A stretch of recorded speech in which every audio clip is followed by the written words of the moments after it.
എല്ലാവർക്കും നമസ്കാരം. നമ്മൾ ഇന്ന് ചെയ്യാൻ പോകുന്നത് നമ്മളൊരു യൂസ് കേസ് എടുത്തിട്ട് നമ്മൾ ChatGPT പോലെ ഉള്ള ആപ്പുകൾ ഉപയോഗിച്ച് നമുക്ക് എങ്ങനെ ഒരു പെർട്ടിക്കുലർ യൂസ് കേസിൽ നമുക്കുള്ള ചോദ്യങ്ങൾ ചോദിച്ച് അതിനുള്ള ഉത്തരങ്ങൾ കണ്ടെത്തി അതെങ്ങനെ നമ്മളെ സഹായിക്കുമെന്നുള്ളത് നമുക്ക് മനസ്സിലാക്കാം. നമ്മൾ ChatGPTയിൽ ഇംഗ്ലീഷിലൊന്നും ടൈപ്പ് ചെയ്യേണ്ട ആവശ്യമില്ല, മലയാളത്തിൽ പറഞ്ഞാൽ മാത്രം മതി. നമ്മളിന്ന് എടുക്കാൻ പോകുന്ന ഉദാഹരണം എന്ന് പറയുന്നത്, എനിക്കൊരു പലചരക്ക് കട തുടങ്ങണം.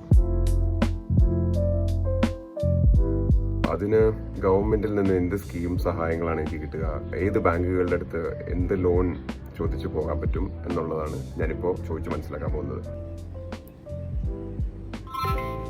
എനിക്ക് കേരളത്തിൽ ആലുവയിൽ ഒരു പലചരക്ക് കട തുടങ്ങണം. അതിന് എന്ത് ഗവൺമെന്റ് സഹായമാണ് എനിക്ക് ലഭിക്കുക, അതുപോലെ എന്ത് തരത്തിലുള്ള ലോണാണ് എനിക്ക് ഇതിനു വേണ്ടി അപ്ലൈ ചെയ്യാൻ സാധിക്കുന്നത്, ഒന്ന് മലയാളത്തിൽ പറഞ്ഞു തരാമോ? തീർച്ചയായും പറയാം. ആലുവയിൽ ഒരു പലചരക്ക് കട തുടങ്ങുന്നതിനായി കേരള സർക്കാരിൽ നിന്ന് നിങ്ങൾക്ക് ചില സഹായ പദ്ധതികൾ ലഭിക്കാൻ സാധ്യതയുണ്ട്. ഉദാഹരണത്തിന് കേരളത്തിലെ micro, small, medium enterprises development സ്കീമുകൾ MSME പോലുള്ള പല പദ്ധതികൾ ഉണ്ടാകും. ഇത്തരത്തിലുള്ള പദ്ധതികൾക്ക് അപേക്ഷിച്ച് ചെറുകിട വ്യാപാരങ്ങൾക്ക് ധനസഹായം ലഭിക്കാം. ലോൺ കാര്യത്തിൽ നോക്കിയാൽ കേരളത്തിലെ സഹകരണ ബാങ്കുകൾ, കേരള സംസ്ഥാന ധനകാര്യ കോർപ്പറേഷൻ അഥവാ പ്രാദേശിക ബാങ്കുകൾ വഴിയായി ചെറുകിട വ്യാപാരങ്ങൾക്ക് അനുയോജ്യമായ ലോൺസ് ലഭിക്കുന്നുണ്ട്. MSME ലോൺസ്, മുദ്ര ലോൺസ്, അത്തരം ചെറിയ വ്യാപാര വായ്പ പദ്ധതികൾക്ക് അപേക്ഷിക്കാം. അങ്ങനെ നിങ്ങളുടെ കട ആരംഭിക്കുന്നതിനുള്ള സാമ്പത്തിക പിന്തുണ ലഭിക്കാൻ പറ്റും. കേരള സംസ്ഥാന ധനകാര്യ കോർപ്പറേഷൻ KSFEയുടെ എന്ത് സ്കീമുകളാണ് എനിക്കിതിൽ ഉപയോഗിക്കാൻ സാധിക്കുന്നത്? KSFE അഥവാ കേരള സംസ്ഥാന ധനകാര്യ കോർപ്പറേഷൻ ചെറുകിട സംരംഭകർക്കും വ്യാപാരികൾക്കും പിന്തുണ നൽകാൻ പലതരത്തിലുള്ള സ്കീമുകൾ കൊണ്ടുവന്നിട്ടുണ്ട്. ഉദാഹരണത്തിന് അവരുടെ ചില ലോണുകൾക്കും നിക്ഷേപ സ്കീമുകൾക്കുമുണ്ട്. ഒന്ന്, ചിട്ടി അടിസ്ഥാനത്തിലുള്ള വായ്പകൾ. KSFEയുടെ ചിട്ടി സ്കീമുകൾ വഴി നിങ്ങൾക്ക് ഒരു നിശ്ചിത കാലയളവിൽ തുക നിക്ഷേപിച്ച് പിന്നീട് ആ തുകയുടെ അടിസ്ഥാനത്തിൽ വായ്പ ലഭിക്കുന്ന സ്കീമുകളുണ്ട്. രണ്ടാം, സ്വയം തൊഴിൽ പദ്ധതികൾ. ചെറുകിട വ്യാപാരികൾക്കും സംരംഭകർക്കുമായി KSFE ചില സ്വയം തൊഴിൽ വായ്പ പദ്ധതികളും വാഗ്ദാനം ചെയ്യുന്നു. ഇതിലൂടെ കുറഞ്ഞ പലിശ നിരക്കിൽ വായ്പ ലഭിക്കാൻ കഴിയും. മൈക്രോ ഫിനാൻസ് വായ്പകൾ. ചെറുതും മധ്യമവുമായ വ്യാപാരങ്ങൾക്കായി ചെറിയ തുക വായ്പ എടുക്കാൻ കഴിയുന്ന മൈക്രോ ഫിനാൻസ് പദ്ധതികളും KSFEയിലുണ്ട്.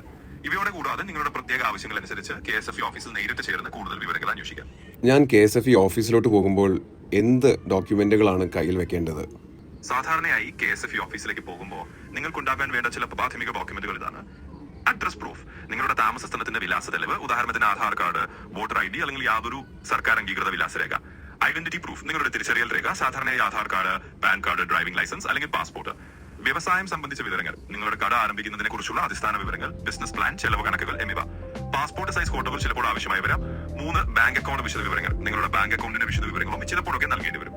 ഇവയൊക്കെ കരുതിയാൽ KSFE ഓഫീസിൽ നിങ്ങളുടെ അപേക്ഷാ പ്രക്രിയ എളുപ്പമായി നടക്കും. അപ്പൊ നിങ്ങൾ കണ്ടതുപോലെ എനിക്ക് പലചരക്ക് കട തുടങ്ങണമെന്നുള്ള ഒരു ലക്ഷ്യത്തോടു കൂടി ഞാൻ ChatGPTന്റെ അടുത്ത് ചാറ്റ് ചെയ്യുകയാണ് സംഭവിച്ചത്. പല ഓപ്ഷൻസ് എനിക്ക് നൽകി. അതിൽ എനിക്ക് ഒരു ഓപ്ഷനെ പറ്റി കൂടുതൽ മനസ്സിലാക്കാൻ താല്പര്യമുണ്ടായിരുന്നു. KSFE എന്ന ഓർഗനൈസേഷൻ എന്ത് തരത്തിലുള്ള സഹായമാണ് തരാൻ സാധ്യതയുള്ളത്, അതും ഒരല്പം ഡീറ്റെയിലിൽ എനിക്ക് മനസ്സിലായി എന്താണ് ചെയ്യാൻ പറ്റുക എന്നുള്ളത്. പക്ഷേ ഏറ്റവും ഇമ്പോർട്ടൻ്റ് ആയിട്ട് അടുത്ത തവണ ഞാൻ KSFEയുടെ ഓഫീസിലോട്ട് പോകുമ്പോൾ ഞാൻ എന്ത് ഡോക്യുമെന്റ്സ് കൊണ്ടുപോകണം എന്നുള്ള ഡീറ്റെയിൽസ് വരെ അതിന് നൽകാൻ സാധിച്ചു.